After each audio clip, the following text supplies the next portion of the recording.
तपोवनादिगमनं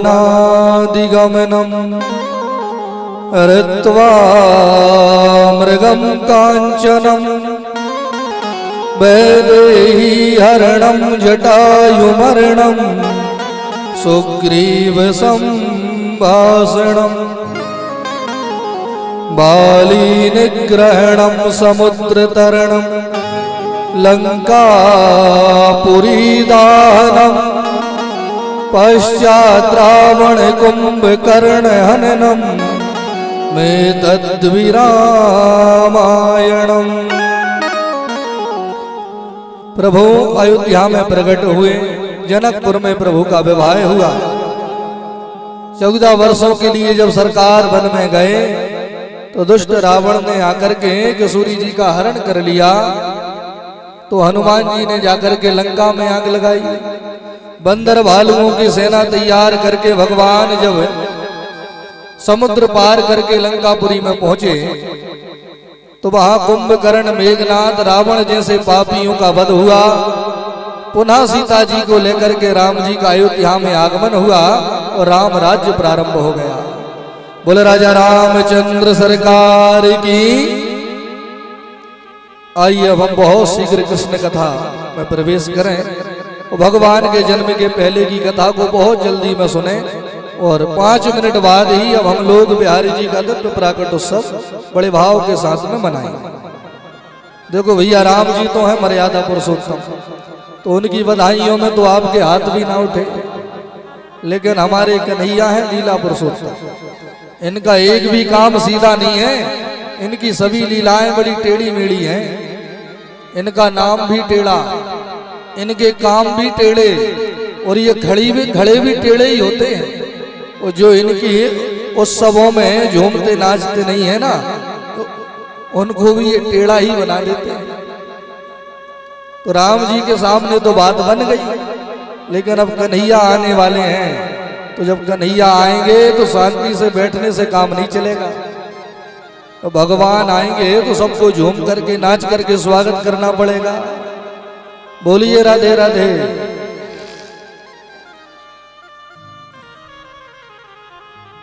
सुखदेव कहते हैं, राजन, भगवान का चंद्र वंश में अवतार हुआ।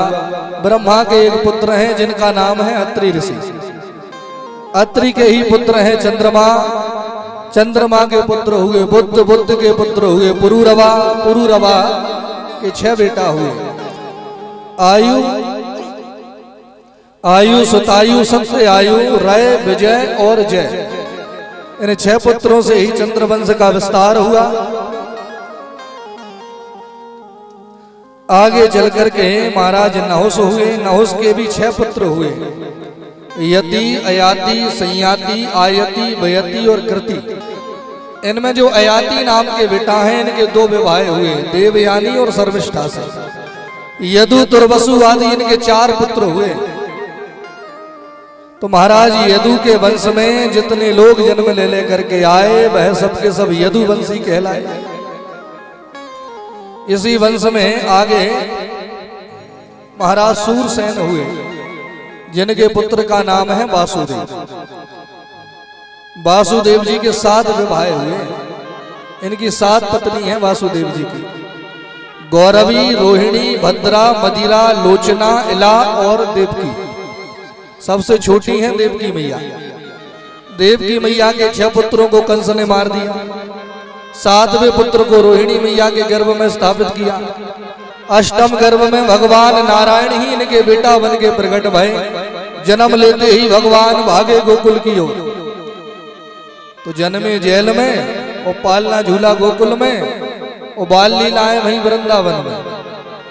बाद में मथुरा में आके कंस को मारा और भगवान पहुंच गए द्वारका। द्वारका में ठाकुर जी के 16,108 विवाह संपन्न भये। भगवान अपनी लीलाओं को संपन्न करके अंत में गोलोक धाम को गमन कर गए। इतनी कथा सुना करके सुखदेव जी ने कथा सुनानी बंद कर दी। परीक्षित ने कहा, प्रभु और कथा सुनाओ। सुखदेव जी ने कहा, सुना तो दी पूरी कथा, यही पूरी कृष्ण कथा है। परीक्षित ने कहा, प्रभु आपने राम कथा भी थोड़ी सी सुनाई। तो मैं इसलिए शांत बैठा रहा कि आप हमें कृष्ण कथा विस्तार से सुनाओ, लेकिन कृष्ण कथा तो आपने और थोड़ी सी सुनाई, मेरा मन नहीं भरा, मेरा मन तृप्त नहीं हुआ। जिन प्रभु ने मुझे माता के गर्भ में जाकर के बचाया था, उन प्रभु की कथा तो मैं विस्तार से सुनना चाहता हूँ। आप तो विस्तार से ही मुझे कृष्ण कथा सुनाओ। तो पर विस्तार से कथा सुनाई। मथुरा के राजा हैं उग्रसेन, पत्नी है पवन रेखा, इनका बेटा है कंस। कंस जब बड़ा हुआ तो राक्षसी स्वभाव का होता चला गया। जितना बड़ा होता गया उतना ही बड़ा राक्षस बनता गया। बड़े होते ही कंस ने भयंकर राक्षसों की सेना तैयार करी। वो सबसे पहला हमला अपने पिताजी पर ही बोला। पिताजी के हाथ पैर बांध के जेल में बंद कर दिया और स्वयं ही मथुरा का राजा बन गया। लोग भड़क गए कि कितना दुष्ट है, अपने पिता को ही बंदी बना लिया। प्रजा भड़कने लगी। ये समझ गया कि प्रजा भड़क जाती है तो बड़े बड़ों की सत्ताएं पलट जाती हैं। तो प्रजा को रिझाने के लिए एक नाटक करने लगा। अपनी चचेरी बहन देवकी का विवाह अपने मित्र वासुदेव के साथ करवाने लगा और ऐसे धूमधाम से विवाह करवाया तो सब प्रसन्न हो गए। देखो, देवकी सगी बहन नहीं है, चचेरी है, फिर भी महाराज कितना धूमधाम से विवाह करवा रहे हैं, कितना दहेज दे रहे हैं। तो ऐसे लगा कि मेरा नाटक सफल हो रहा है, तो नाटक को और आगे बढ़ाने लगा। जिस रथ में देवकी वासुदेव पैदा होकर के जा रहे थे, उस रथ को स्वयं ही चलाने लगा।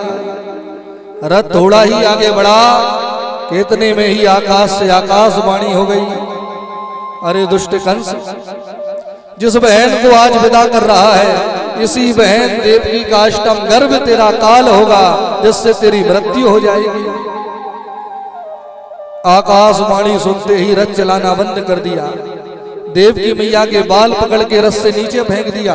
तलवार लेकर के मारने के लिए दौड़ा तो बीच में आकर वासुदेव ने रोक लिया। कहा, महाराज आप वीर हो और एक वीर को किसी स्त्री के ऊपर हाथ नहीं उठाना चाहिए। और ये तो आपकी छोटी बहन है, छोटी बहन तो बेटी के बराबर मानी जाती है, कि आप अपनी बहन को ही मार डालोगे? मित्र, तुमने आकाशवाणी नहीं सुनी? वासुदेव ने कहा, हमने सब सुना। देवकी तुम्हारा काल नहीं है, देवकी नंदन तुम्हारा काल है, देवकी का बेटा तुम्हारा काल है। तो हम तुम्हें वचन दे रहे हैं, हमारे जितने पुत्र होंगे जन्म लेते ही हम सब तुम्हें सौंप देंगे, लेकिन देवकी की हत्या मत करो। ठीक है मित्र, हम तुम्हारी बात मान रहे हैं, तो एक बात तुम्हें हमारी भी माननी पड़ेगी। कौन सी? बोले, जब तक तुम्हारी 8 संतानें ना हो जाएं, तुम दोनों को मेरे ही घर में रहना पड़ेगा। रथ को लौटा करके ले आया। कुछ दिनों तक तो घर में ही रखा, बरनी भी जेल में बंद कर दिया। कालांतर में देवकी मैया के गर्भ से प्रथम पुत्र का जन्म हुआ, जिसका नाम कीर्तिमान रखा गया। कीर्तिमान को लेकर के वासुदेव कंस के पास में गए।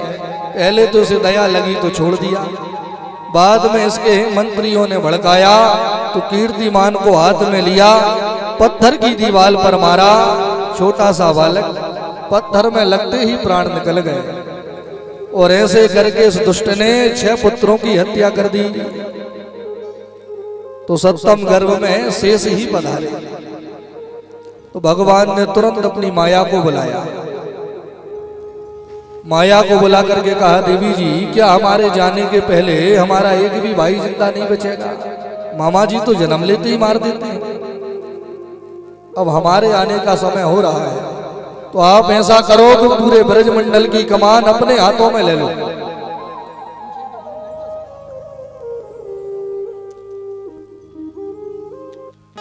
वो देवकी मैया के सप्तम गर्भ को रोहिणी मैया के गर्भ में स्थापित करो और आप नंद बाबा यशोदा मैया के घर में पहुंच जाओ।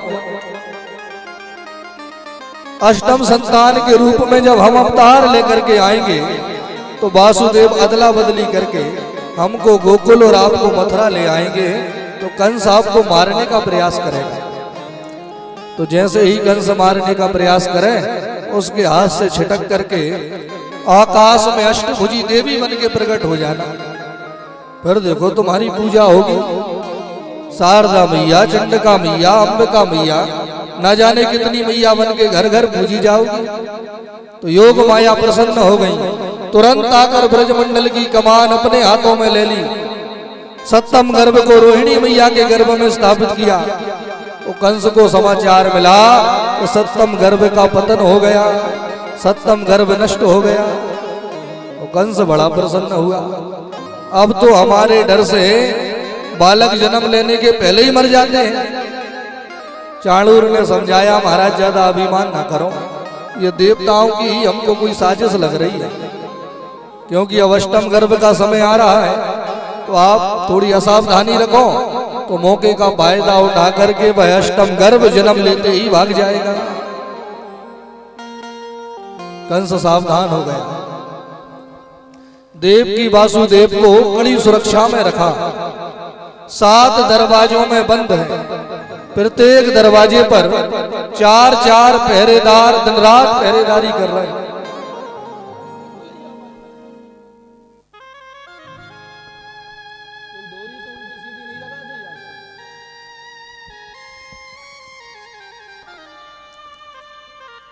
एक काल कोठरी में बंद है कि जहां सूर्य का भी प्रकाश नहीं पहुंच रहा। वो धीरे धीरे अब वो समय आ रहा है जब हमारे प्रभु ही उस कारागृह में प्रकट होने वाले हैं। वह सुंदर सा मुहूर्त, कौन से मुहूर्त में हमारे प्रभु प्रकट भय? अतः सर्वगुणोपेता काला परम शोभना यत्रे वाजस जन्म नक्षत्रे शांत्यार्थम ग्रह तारकम। बोले सुंदर भादों का महीना आ गया। 12 महीनों में इस भादों के महीने को ही सबसे ज्यादा पवित्र माना जाता है। भगवान प्रकट हुए भादों के महीने में। वो किशोरी जी प्रकट भाई भादों के महीने में। अच्छा, वामन भगवान भी भादों में ही प्रकट भय। सुखदेव ने परीक्षित को कथा भी भादों के महीने में सुनाई। तो सबसे ज्यादा पवित्र है ये भादों का महीना। तो जो सबसे पवित्र है वही भादों का महीना आ गया, क्योंकि कृष्ण अवतार हो रहा है तो कृष्ण पक्ष भी आ गया। बुधवार का दिन, रोहिणी नक्षत्र और अभिजित मुहूर्त, रात्रि में ठीक 12 बजे वह कारागृह प्रकाशित होने लगा, उसमें प्रकाश प्रकट होने लगा। ऐसा लग रहा है जैसे इस कारागृह में ही सूर्य भगवान उदय हो रहे हो, इतना प्रकाशित हो गया वह कारागृह। और उसी कारागृह में हमारे प्रभु पुनः चतुर्भुज रूप बना करके प्रकट हो गए। बोले देव की नंदन भगवान की। देव की वसुदेव ने जब ठाकुर जी को देखा तो दोनों ने हाथ जोड़ करके प्रणाम किया। इतने में ही स्वर्ग के देवी देवता भी प्रकट हो गए, जो भगवान की स्तुति गाने लगे। सत्यव्रतम सत्य परम त्रिसत्य योनि निहतम च सत्य। सत्य सत्य कह करके स्वर्ग के सभी देवी देवताओं ने भगवान की स्तुति गाई। देवता तो स्तुति गा करके चले गए। बाद में देव की मैया हाथ जोड़ करके खड़ी हुई। वो खड़े होकर के हाथ जोड़ करके भगवान से कहा, प्रभु मैंने सुना है कि जब प्रलय होती है तो परमात्मा पूरे संसार को अपने मुंह में रख करके सो जाता है। तो जो परमात्मा पूरे संसार को अपने मुंह में रखता है, वह परमात्मा कैसे मेरे पेट में आया, कैसे समाया, मुझे तो कुछ समझ ही नहीं आया। मैया भी स्तुति गाने लगी। भगवान ने कहा, मैया हम कृपा करके प्रकट हो रहे हैं तुम्हारे बेटा बन करके। वासुदेव ने कहा, प्रभु बार बार आते हो लेकिन तुम्हें बेटा बनना नहीं आया, ये सुदर्शन क्यों लेके आए हो? सुदर्शन की क्या जरूरत है? कन्हैया ने कहा, पिताजी जब तक सुदर्शन के दर्शन हो रहे हैं आप निश्चिंत रहो। अगर हमने सुदर्शन हटाया ना तो हमारी रक्षा भी तुम्हें करनी पड़ेगी। बोले हम क्या करेंगे? हाथों में हथकड़ी लगी है, पैरों में बेड़ियां लगी हैं, दरवाजे बंद हैं, पहरेदार खड़े हैं, हम कर क्या सकते हैं? प्रभु ने कहा इसकी चिंता ना करो, जीव जब मेरी शरण में आता है तो सभी बंधनों से मुक्त हो जाता है। हम आपको बंधनों से मुक्त कर देंगे। आप हमको यहाँ से गोकुल में नंद बाबा के घर में छोड़े आना, वहां हमारी माया जन्मी है, उसे यहाँ ले आना, वो आगे का सब हम संभाल लेंगे। इतना कह करके छोटा सा रूप बना करके कन्हैया देवकी मैया की गोद में आए तो मैया ने तुरंत भगवान को अपनी गोद में लेकर के अपना दुग्ध पिलाना प्रारंभ किया। इतने में ही वासुदेव ने देखा कि वहां एक सूप पड़ा हुआ था, उसी में पड़ी हुई घास बिछाई, और जैसे ही कन्हैया को उठाने के लिए हाथ बढ़ाया तुरंत हाथ की हथकड़ियां टूट गईं। भगवान को सूप में लिटाया, उठाकर सिर पे रखा, जो चलने के लिए पैर बढ़ाए तो पैरों की बेड़ियां भी खुल गईं। चटचटा करके ताले टूट रहे हैं, दरवाजे खुल रहे हैं और पहरेदार सो रहे हैं। वासुदेव निर्भय होकर के आगे बढ़ते जा रहे हैं। वो जैसे ही बाहर निकले तो आकाश में काले काले मेघ छाए हुए थे। मेघों ने देखा कि हम भी घनश्याम और ये जो इनके सिर पे बैठे हैं ये भी घनश्याम, आज तो हमारे ही प्रभु प्रकट भय हैं। जब हमारे प्रभु प्रकट भय हैं तो हमें स्वागत करना चाहिए। कैसे करें स्वागत? तो 4 प्रकार से स्वागत होता है। पत्रम पुष्पम फलम तोयम। पत्ता नहीं है, फूल नहीं है, फल नहीं है, तो हम लोगों के पास जल तो है।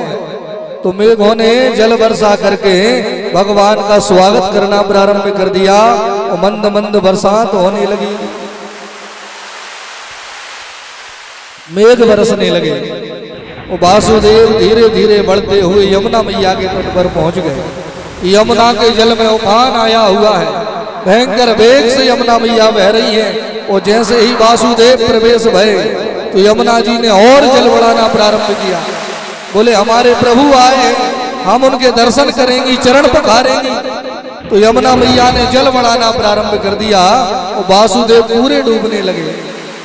तो भगवान ने ही कृपा करके अपने चरणों को नीचे लटका दिया। यमुना मैया ने चरणों में प्रणाम किया और तुरंत अपने जल को कम कर दिया। तो वासुदेव यमुना जी को पार कर गए। बोले यमुना महारानी की। वहां माया जन्मी है, जहां माया जन्मती है वहां सब सो जाते हैं। तो गोकुल में तो सबके खर्राटे बज रहे थे। वासुदेव कब अदला बदली करके आ गए किसी को पता ही नहीं चला। और जैसे ही माया को लेकर के आए तो फिर से दरवाजे बंद हो गए, पहरेदार जग गए, हथकड़ियां बेड़ियां सब लग गई। जोर जोर से माया ने रोना प्रारंभ किया। दौड़े दौड़े कंस महाराज आए। कंस ने देखा ये तो कन्या है। आकाशवाणी ने तो कहा था अष्टम बालक होगा।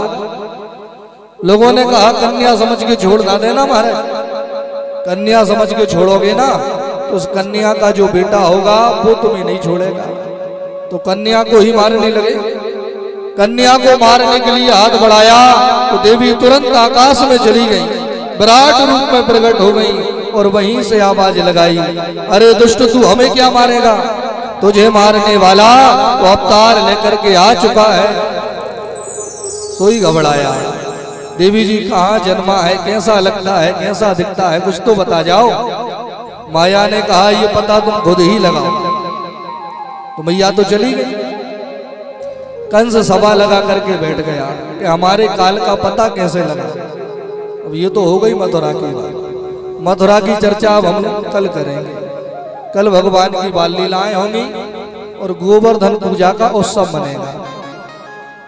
गोवर्धन में जाके परिक्रमा लगाने का जो फल प्राप्त होता है वही फल कल आपको अपने गांव में ही परिक्रमा लगा करके प्राप्त हो जाएगा। सभी माताएं अपने अपने घरों से गोवर्धन भगवान को 56 भोग बना के लाए। गोवर्धन भगवान को 56 भोग लगाए जाते हैं, दूध से अभिषेक किया जाता है। तो जिनके घर में दूध होता हो वो थोड़ा थोड़ा दूध ले आए, वो जितनी श्रद्धा हो उतने प्रकार के भोग गोवर्धन भगवान के लिए सभी लोग लेकर के आए। कल सब गोवर्धन भगवान का पूजन और परिक्रमा लगाएंगे। गोकुल में सबसे पहले नंद बाबा की बहन जी सुनंदा की आंख खुली। सुनंदा ने देखा कि जसोदा भाभी तो रोज जल्दी जाग जाती थी, आज सूर्योदय हो गया, भाभी के खर्राटे बज रहे। जाकर के सुनंदा ने देखा कि भाभी तो सो रही हैं, लेकिन जसोदा मैया के पास में पड़ा हुआ एक लाला किलकारियां भर रहा है। जो लाला के दर्शन हुए सोई प्रसन्न हो गई और भागी बाहर की ओर, दौड़ी दौड़ी नंद बाबा के पास में। अरे बाबा, आज ऐसी खुशखबरी लेके आई हूं कि प्रसन्न हो जाओगे। बाबा ने कहा, बहन जी क्या खुशखबरी लाई हो, जल्दी सुनाओ। सुनंदा ने कहा कि जो आपने ब्राह्मणों को भोजन कराए, गऊओं का दान किया, आज उसका सुंदर फल आपको प्राप्त हुआ है। मैया के पास में पड़ा हुआ सुंदर सा लाला, जिसके मैं दर्शन करके चली आ रही हूं, बोले नंद के लाला की। जो लाला के जन्म का समाचार सुना तो प्रसन्न हो गए नंद बाबा। ऐसे प्रसन्न भय कि तुरंत दर्शन करने के लिए दौड़े तो ब्रजवासियों ने रोक दिया। कहा, बाबा ऐसे लाला के दर्शन नहीं कर सकते, पहले जाओ, जाकर के यमुना जी में नहा करके आओ। तो बाबा गए, यमुना में स्नान किया, सुंदर पीले वस्त्र पहने, सिर पे पगड़ी बांधी, आंखों में काजल लगाया, तिलक लगाया। और ग्वालों से कहा, भैया लाओ नेक दर्पण, हम भी तो देखें आज कैसे लग रहे हैं। ग्वालों ने कहा, सच्ची बताएं तो आज तुम बिल्कुल दूल्हा जैसे लग रहे हो। बाबा ने कहा, हमारे घर में लाला जन्मा है, अब आज नहीं सजेंगे तो कब सजेंगे। तुरंत बुलाया नाई। अरे भैया नाई, पूरे ब्रज में लगा दे दुहाई, नंद के घर लाला हुआ है। नाई ने घर घर जाकर के दुहाई लगाई तो सबकी सब ब्रज की गोपियां, ब्रज के ग्वाला ले करके बधाइयां देने के लिए दौड़ पड़े। बोलिए राधे राधे। देखो, जिस जगह भगवान प्रकट होते हैं, जिस जगह भगवान पहुंचते हैं, वह जगह वृंदावन बन जाती है, क्योंकि भगवान का घर ही वृंदावन है। वृंदावन की महिमा तो हम लोग कल सुनेंगे, कल प्रसंग होगा। लेकिन आज आपके गांव में भगवान प्रकट हो रहे हैं तो आपका गांव ही वृंदावन बन गया है। जब गांव वृंदावन बना है तो हम लोगों को भी वृंदावन के गोपी ग्वाला बनना पड़ेगा। तो जैसे गोपियों ने जा करके जसोदा मैया को बधाई दी और ग्वालों ने जाकर के नंद बाबा को बधाई दी, वैसे ही हम सब लोग भी आज भगवान के प्राकट उत्सव में झूम करके नाच करके खूब बधाइयों का आनंद लेंगे। सब भगवान को पालना झुलाएंगे, खूब उत्सव मनाया जाएगा। तो अभी हमारे गांव में भगवान का आगमन हो रहा है, तो आइए हम अपनी जगह पर ही बैठ करके, जब तक भगवान पालने में ना आ जाए तब तक खड़े नहीं होना है। जब पालने में आ जाए तो फिर पालना झुलाने के लिए सबको खड़े होकर के आना है, खूब उत्सव मनाना है। अभी बैठ कर ही अपनी जगह से ही स्वागत करना है। तो उठाइए दोनों हाथ उठा करके बुलाइए अपने गांव में कन्हैया को स्वागत गीत के माध्यम